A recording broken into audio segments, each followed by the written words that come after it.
Good evening and salutations, my GH fans. I gotta sit there and say I really did enjoy this episode. There was parts in it that I could have probably did without, but for the most part, I did enjoy it. Now let's talk about the aftermath of the meeting. Everything went Valentine's way. Ned sided with Valentine. Lucy sided with Valentine. Michael and Ned are pissed, and so is Willow.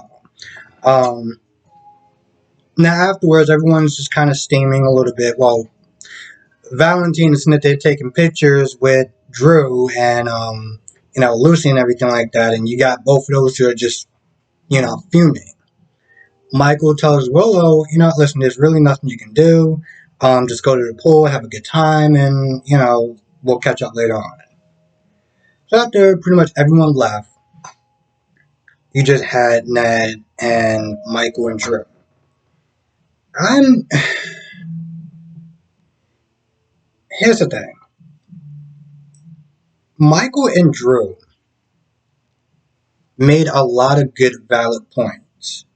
Drew is pretty much like, from the day that I got back, you have been on my ass, talking about let's get rid of Valentine, this, that, and the third. Let's do this, that, and the third. He practically put his company on the line because he felt like this is really what he wanted to do to an extent. By the time it got towards the end, I was like, you can tell that the dude, he had a lot of misgivings about his new position. But, again, he wasn't there drilling in his ear the entire time he got back. Yo, let's sit there and get rid of Valentine. Let's get rid of Valentine. And, Ned was like, I don't want to sit there and be put out the pasture. You're not going to sit there and just give me some meaningless title that's just like, whatever. And when Drew was like, listen, this wasn't never really about that. This is about you getting control, you getting more power. Um, it wasn't about, keep it in the family, keep the family, keep it in the family name. This is about him getting more power. Um, and Michael, I know a lot of people have issues with Michael. I know a lot of people got issues with Michael, but Michael was like, he practically said the same thing, and he was also sitting there talking about how Ned lost, CEO position when he was in charge, under his watch. A couple of times, Michael had to sit there and step in when, Ned decided he wanted to sit there and play musician and everything else and be mayor and stuff like that. And, he had to pretty much kind of learn the business from scratch. He was practically still a kid when he was sitting there running the company.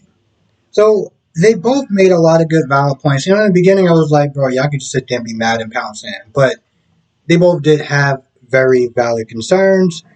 But ultimately, what it really came down to, and the one thing I will agree with Ned, is that Valentine's a great CEO. Everyone's not there making money. The company was not there thriving under his leadership. So I, in reality, I didn't really see any point of changing hands other than, we're keeping it in the family name. But I'm like, y'all still making money, right? So what's the problem? Like, what's the problem? At the end of the day, y'all people talk about like 4 or 5 Lambos. Shut up. Like, for real. And also, it's not like they don't have jobs anymore. It's not like Drew and Michael have been fired. And this is something that I did make before.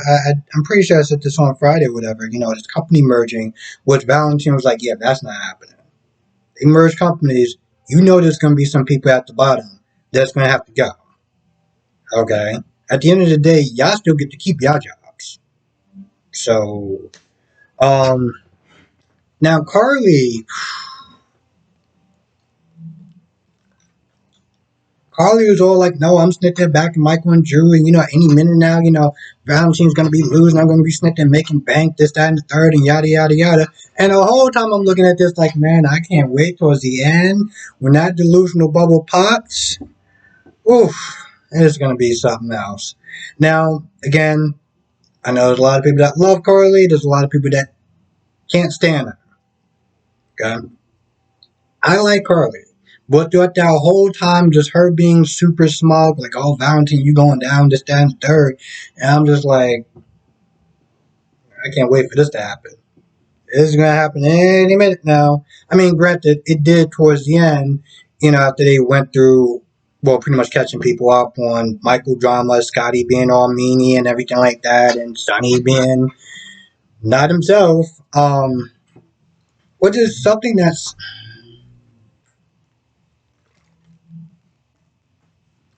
in some ways is still relevant. When I sit there and I look at, and not my comment section or whatever, but just even the characters. Like, oh, Sonny's been doing this and he's been betraying his family and yada, yada, yada, yada, yada. And like, after a while, it's like, I don't want to sit there and say it's old news because it's still happening. But at some point, we kind of just got to accept reality for what it is. Sonny's changed. Now, there's a ton of people that do not like the new Sonny. There's some people that do like the new Sonny. I don't agree with a lot of the decisions that he's been making. Sonny's my guy, but there's certain things that he's been doing that's just been like, yeah, bro, I can't co-sign that. That's not. I can't co-sign the majority of stuff that he was doing. Um, they was going through all the lists and everything like that, and he started talking about Trina and Title IX and Jocelyn, and I'm not gonna lie, after I was like, yep. Mm-hmm. So when we gonna get to popping Carly's delusional bubble? That's what I'm waiting for. All this other stuff is just kind of fluff in between. Now Valentine on his high horse, and he told Marty or whatever to put out a press release, let everyone know that this stock thing is not going to happen. And Drew realized that he was like, yo, I got to sit there and do damage control. At some point, he tries to find Carly. He does find Carly. He's like, Carly's all like, oh, so you got Valentine to boot, right? You kicked him out. We good? We're gonna be just rolling in the money, just throwing bills or whatever. We good? And Drew's like, yeah, about that, you might want to kind of just sit down a little bit. I got some stuff to tell you, and it's well, none of it's good. I mean, except for the fact that they get to keep their jobs, but whatever. The other stuff, it ain't good. And the look on Carly's face, it was like, man, I can't wait till tomorrow. Now, Olivia in the beginning was not there starting crap with Nina, and I'm like, oh well, how you gonna sit there and come in here? You're not, you're not welcome here, and yada yada yada. I was like, you do realize that she does rent an office space that she pays an exorbitant amount of money for. Whenever she comes to Metro Cross, she pays an exorbitant amount of money. There, I heard the prices are just insane. So, I mean, I'm like, you might want to kind of just step it, take a step back, And this is a person that's defending Nina who doesn't even like Nina that much. And I'm like, I get that you want to sit there and ride or die for your girl or whatever. I'm like, yo, Carly could fight her own battles. Like, you need to relax. Don't you got a hotel to run?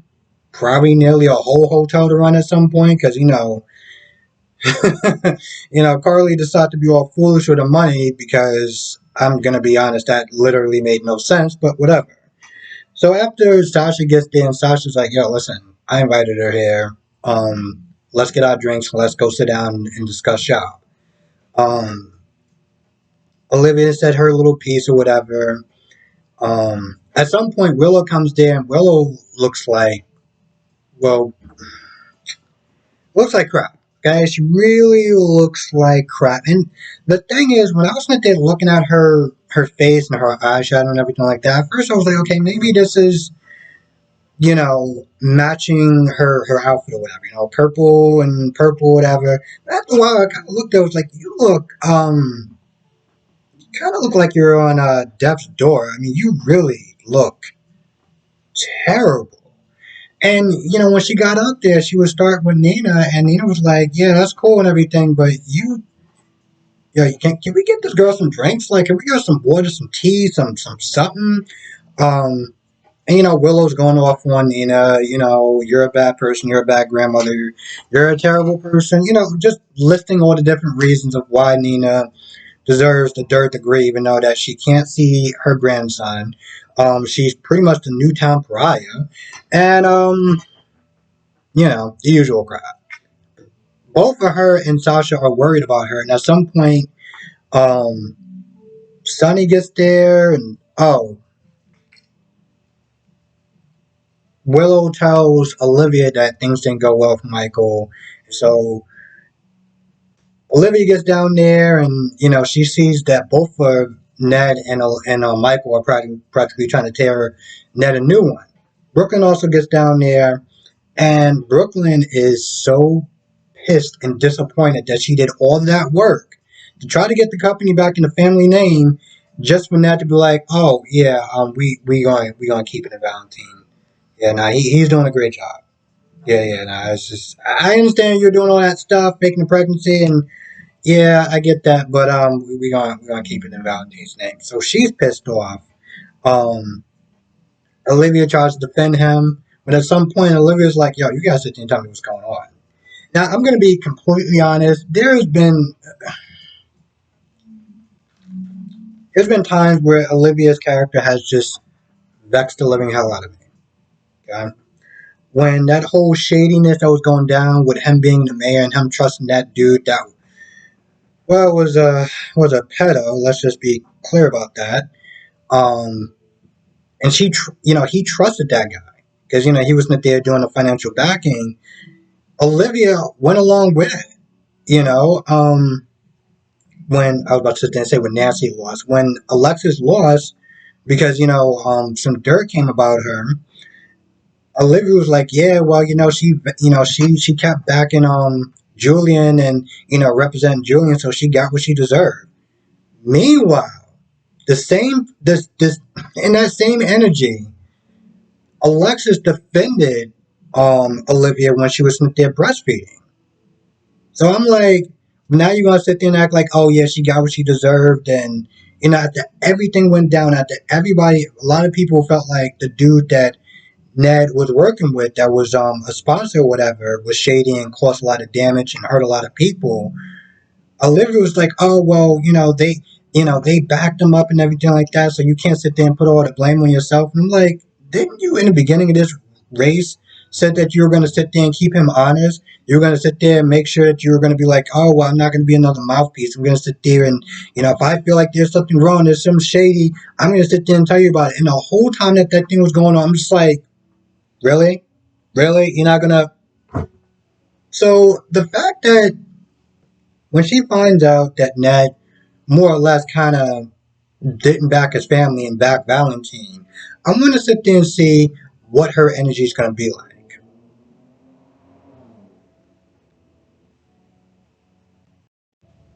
Now, at some point, Sonny does wind up getting down to the Metro Court, and she wants to know he wants to know what's going on as far as Michael and everything like that. But Willow's like, oh, I'm not going to be a go between this, that, and the third. Now, mind you, Willow has been having these symptoms for a hot minute, and you would sit there and think that if somebody is going through, they're feeling weak, they're fainting, this, that, and the third, they're gonna go and see a doctor, especially one that's working towards being a nurse or school teacher, nurse, or something that she's doing. You would sit there and think that what, maybe my physical health is kind of important, especially since I have a son.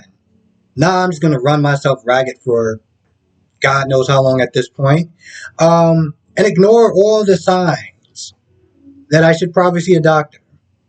And then in the end, when everyone's there telling her, you need to sit down, you need some water, you need this, you need that, you need the third. I'm like, did you not notice that Nina was not coming at her full steam like she really could have? Seeing how they already won, Nina could have really came hard at her, but Nina was like, yo, you might want to just like get some tea or something like that. She just goes on and on and on and on until she faints because clearly dealing with her own physical health is just not an option. Just like Sasha, dealing with her own mental health is just not a thing. It's just, I'm just going to keep pushing myself until I break and take somebody down with me. I know I sound like a dick when I'm saying that, but I do want to kind of stress that, yeah, it's important to sit there and take care of your mental health. But it's also important to sit there and take care of your physical health, especially when you have people in your life that depends on you and care about you and love you. I know I'm being a dick again, but it's important. Now, I'm gonna be honest. I didn't really find that much stuff interesting between Sonny. When you got to the whole garage thing with Sonny and Brando and Dax, but the one thing that Brando said, in case anyone's wondering, did Sonny completely change? Was Sonny was just talking to Brando about Sonny's new expensive car, and Dax comes in, and there's a bit of tension that's going on because I think um, Sonny was talking about his car and how Brando's a good mechanic, this, that, and the third. And Dax had a smart remark to say about it. And Brando was like, "Hey, we got a problem? like, what's good?" And Sonny was like, "Oh, I figured out my shades. Can you go and find them?" So he leaves, and Brando was like, "Yo, you sure you can trust this guy? I mean, he literally came after your son, and this is the guy that you want to sit there and trust him." Sonny was like, "Well, you know what? Everyone makes mistakes."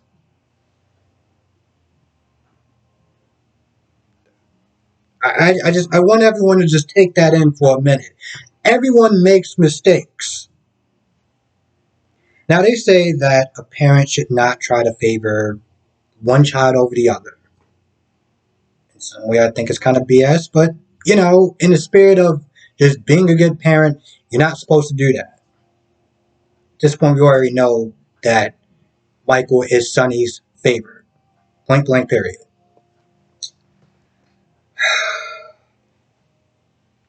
Everyone makes mistakes. So apparently, this guy who you have not known that long, you don't really know that much about, decides he wants to prove himself by going after your son. And you chalk that up to a mistake. I made mistakes before. I made a lot of mistakes before. I made a lot of mistakes in the beginning when I first started doing this channel. And I had a lot of people that really helped me out. And those were mistakes. Like me not taking notes when I first started. Me not really looking at the camera, which is something I'm still working on. Those could be considered mistakes. This man going after your son in no shape, way, or form is a mistake. See, there's things that I just cannot co-sign with Sonny on. I literally put it in my notes, WTF. But, Sonny's all like, well, when I was coming up in business and I want to try to prove myself, I did a lot of crazy things. Okay, bro. After a while, Brandon was like, listen, you do you. Now, of course, Sonny's also talking about how, Michael's bringing a pain in the ass as far as really stopping his business since, Michael knows how his business works. So you got a lot of issues with that, and Brandon's like, I can help, but Sonny's like, nah, we're past the point of no return. I think the point of no return is when one person is dead because the other person killed them. Now it's not there watching DC Soap Sanctuary channel. And he was essentially talking about his theory about what if, as far as Michael taking out Sonny and everything like that. I thought it was a really good, solid theory. For a while, everyone's known that. Well, we don't know how long Marie Spinner is going to be sticking around. You got a lot of great things going on. As far as his state of mind, show is going. I can't wait to watch his new one. He is doing one with the guy named Ray that they just floundered and misused on YNR, and I can't wait to watch that. But my point is, we ain't got a lot of time with Mike with Maurice, and I feel like at some point his character's probably going to be coming to an end. Um, he's looking weak. He's looking weak. I know we haven't been talking about much, but he's looking kind of weak. And I feel like Miss Wu, like let's not partner with you, but you looking kind of weak, bro. I mean, I have to sit there and just run all your stuff, like all your stuff, and be under new management, this Wu's management. I am looking forward to that day. I am looking forward to that era because first you get to see more of Miss Wu. So That's gonna be great. Now Dax does try to make some form of peace with Brando, and Brando's like, "Yeah, yeah, sure, okay, yeah, I get it. You just, you're just trying to come up in the world. I get it. Whatever. You're trying to, get your bones or whatever. That's fine." He's not believing a damn thing that Dax is saying, and it took him a minute because Dax is like he puts out his hand and he puts it out, and after a while I'm looking at my watch. I'm like, you still got your hand extended? Brando finally shakes his hand, and Michael's like, "Yeah, I had a bad day at the office. Things didn't go my way, but now, well, you pretty much have my undivided attention on, aka let's take Sonny down." So, looking forward to more of that. So Chase is having a bad day, and let's be very clear: this is Chase's doing. Okay, this is Chase doing. Brooklyn feels hella bad, and for a good hot minute, she's like, "What's going on? You're not saying anything." And Chase is like, "I'm in." What did he say? I'm in suspension. He's on suspension indefinitely. And at first I was like, indefinitely? What does that mean? Does that mean that she's fired? But he's like, no. I mean, he at this point he's like, this is the last strike apparently. Oh no, so he's gonna be broke for a while because he's on suspension without pay. So he doesn't have a job. He's gonna be broke, and this is all because he decided to defend Brooke's honor. And I'm like, bro, what are you doing? Now, granted, he felt like, well, he felt like ass. All right, he felt like ass, and mostly because you know Jordan felt disappointed in him. Not mad at this point. Disappointed. Okay, I'm gonna sit there and say this again because I know I said this before. It is 1,000 times worse when somebody is disappointed in you than mad at you. I can take somebody being mad at me so much more than disappointed, especially a parent. Oh my God, that hurts even worse. So, yeah, he feels like crap. Brooklyn practically is ready to sell her soul to Link. She's like, I'll write songs for him, whatever he wants to use it for. I'll write songs for him. And Chase is like, no, you did all this to get out of working for Link. I don't want you work. I don't want you doing that again. Brooklyn leaves. She calls Gregory and Violet, cheer them up. And, Violet was great. Every time she's on screen, anything that she says, it is automatically a much better day. So, he felt a little bit more happier. I feel like at some point, because, okay, Brooklyn called Gregory, and Gregory, he doesn't really, I guess he knows what's going on because of Brooklyn or whatever. But at some point, I feel like Gregory is probably going to have another talk with Brooklyn. Um,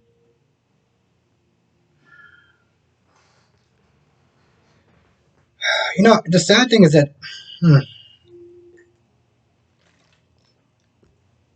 okay, there's a part of me that feels bad for Chase. Then there's another part of me that's like, bro, you're getting exactly what you deserve. Okay? I say there's a part of me that feels bad for Chase because I know what it's like to go the extra mile, to do something stupid and reckless because of a woman. Now, don't get me wrong, I'm not just saying that it's her fault or even in my experience, her fault. I'm saying that I understand where he's coming from. Now, whether you're doing that for love, lust, or both, let's just sit there and say that I understand where he's coming from doing stupid things because you have feelings for the opposite sex. Okay? We'll sit there and I might not share that story with everyone one day. Let's just sit there and say this woman was bad. And I mean in all the right ways. We'll leave it at that. Um, but it's one of those things where it's like sucks, and you know what? We'll just leave it at that. What else we got?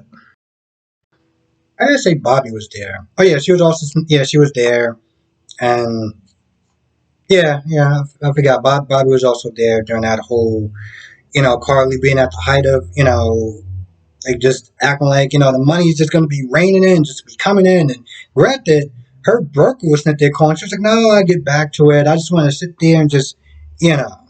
I can wait for my good news later on. Yep.